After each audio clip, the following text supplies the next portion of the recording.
kung gusto mo maglaro, pero sabi ni Gertie, dapat nasa loob ka lang.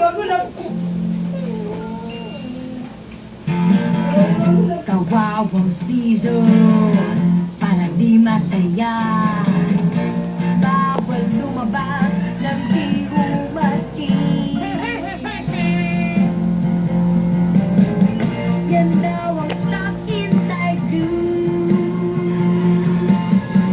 Yung di makalabas, nababago.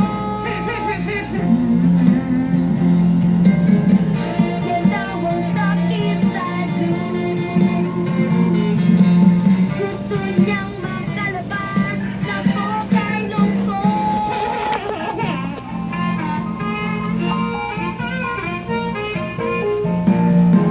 Baka pwede siyang lumabas kahit sandali lang.